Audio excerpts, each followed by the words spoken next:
Podcasts are hot right now. How do I know? Well, you're listening to one right now, aren't you?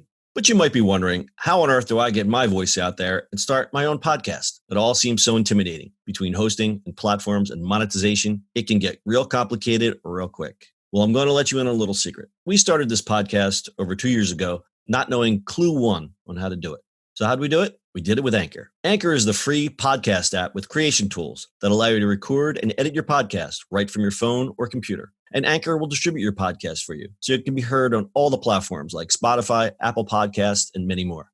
And everybody likes money, right? Well, you can make money from your podcast with no minimum listenership. It's everything you need to make a podcast in one place. So go right now, download the free Anchor app, or go to Anchor FM to get started. It's the E-Commerce Minute, your daily dose of e-commerce, tech, and retail news with your host, John Suder, Bart, Mroz, and Brittany Blackman. The E-Commerce Minute is a production of SUMO Heavy, a digital commerce consulting firm located in Brooklyn, New York, and Philadelphia. Find us on the web at sumoheavy.com. It's E-Commerce Minute, episode 733. In today's episode, Amazon partners with Vogue to launch Common Threads Storefronts. Amazon has been trying to get into the luxury fashion market for quite some time now. In fact, back in January, we reported that Amazon was planning to launch a luxury fashion platform in the first half of the year. Now it's all coming to fruition.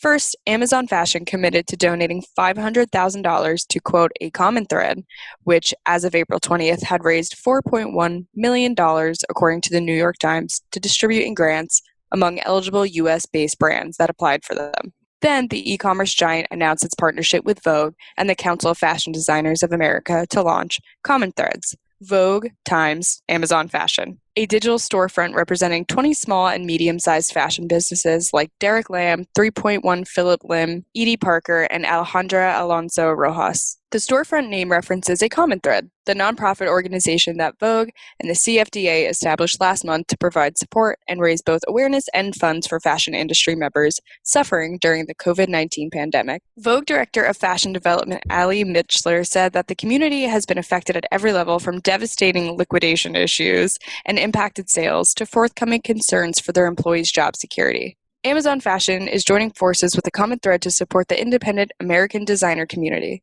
We've partnered to create a first-of-its-kind digital storefront, a destination to reach a vast customer base. And again, that's according to Ali Mitchler. Common Threads aims to help its featured designers not only with access to Amazon's massive customer base of 12 million Prime users in the U.S., but also with its rapid-fire production fulfillment.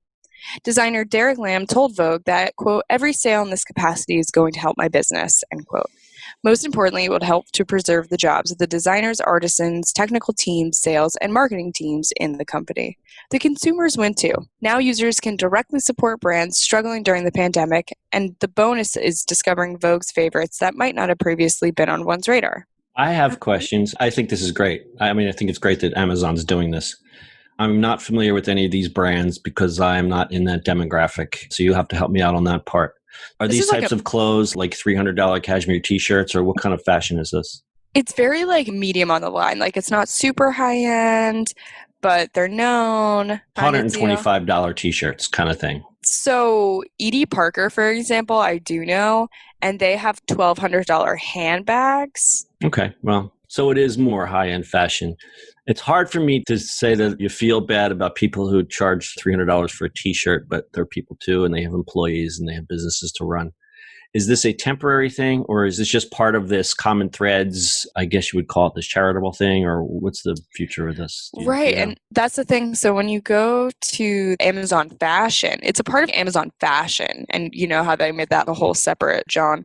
And it's topping their pages, Vogue times Fashion. It's all of their storefronts right now. Mm-hmm. So it might just be a phase. It reminds me of when they edited the whole pages to have the influencers on it. Yeah. Remember we talked about that? Yeah.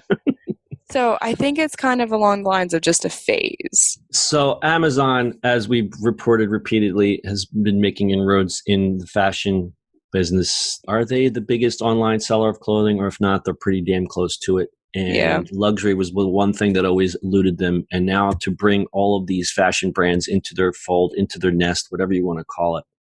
The trouble is that merchandising this stuff, these brands generally don't have as much control as they normally would like. and they're going to an audience that is probably not used to these types of goods. I, as a person who has done branding as part of a profession, when you're talking about branding, there's some cachet involved. So let's just take a super obvious one, Mercedes-Benz. You take it to the Mercedes-Benz mechanic and you're paying extra for all these things because you're paying for the cachet of the brand, but you're also paying for the quality. If you're suddenly selling a Mercedes-Benz on Amazon, it's not quite the same cachet because it's like cutting through Walmart to go get your Mercedes-Benz and oil change in the back. It kind of dilutes the brand. But then again, we're at a time where people need to take advantage of opportunities. So maybe these fashion brands are saying, we'll just do this until we can get to the next phase or whatever it is. The concern is that, again, being associated with Amazon diminishes your brand cachet.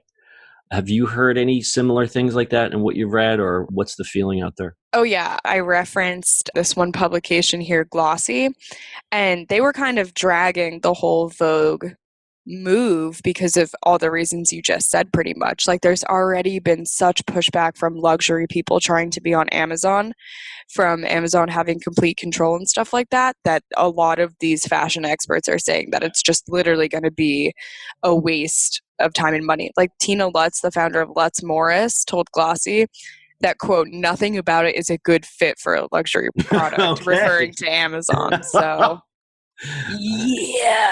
No beating around the bush there. Yeah, that's tea. Again, who's going to buy a $1,200 handbag off of Amazon if it's the same price as anywhere else? The tea about it is that half the experience of buying luxury is being in the luxury store, getting assisted, drinking a glass of wine. I was trying to make that analogy, and I did it very poorly with my Mercedes oil change. But you're 100% correct in that. Right. Part of the experience is the experience. And feeling extra. If I saved up, because it would take me like a year to save up for a Louis Vuitton bag, I would walk my ass in Louis Vuitton and be like, hey, Louis Vuitton workers, I'm here to buy this bag, so treat me good. Hell yeah. Like, that's what it is, You put it much better than I did. That's exactly right. Even a couple months ago, I went to King of Prussia, before everything, and I just walked into the Louis Vuitton store, and I was looking at this one bag, pretending like I was going to buy it, and 6 people flocked over to me, and they were like, do you need anything? Do you want one? And I was like, ooh, I could imagine if I was actually planning on buying this. It's the experience. And Amazon, you're like, I'm on Amazon. Yeah, because people shop on Amazon for price, not so much. Like, I bought a scrunchie holder on Amazon the other day. Yeah, I bought a garden hose. Actually, a good experience. Well, that's good. Yeah. That's what they're good for. Yeah, that's what they're great for. And their shipping is back on track. I got the hose in 2 days. So. Yeah, I've been getting my stuff quick too. My plants thank me. All right. It's a good story. So we'll keep an eye on this. Again, this is out of my wheelhouse, so I can't really comment much more, except the fact of the dilution of the brand cachet is concerning to me, but you got to do what you got to do in these quote unquote unprecedented times. I just look back to the precedented times. How about you? I miss precedented times. I miss them so much.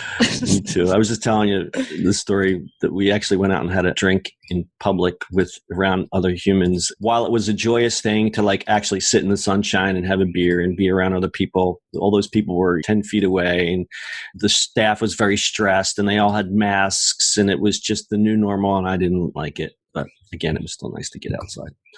All right, yeah, a little bit of a tangent here. We'll close with a little stat time.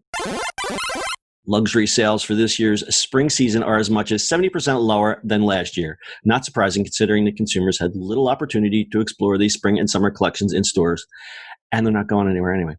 More than 40% of global luxury goods production happens in Italy, and all the Italian factories, including small, family-based fashionaires, have temporarily shut down. Those stats are from McKinsey.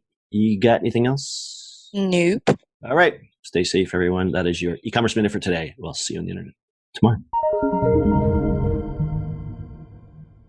That's it for today's show. If you like the show, do us a favor and subscribe or leave us a review on iTunes. And don't forget, you can now listen to the e-commerce minute on your Amazon device. Just add e-commerce minute to your flash briefing. And finally, if you have a comment or suggestion or just want to say hi, find us on social media at SUMO Heavy.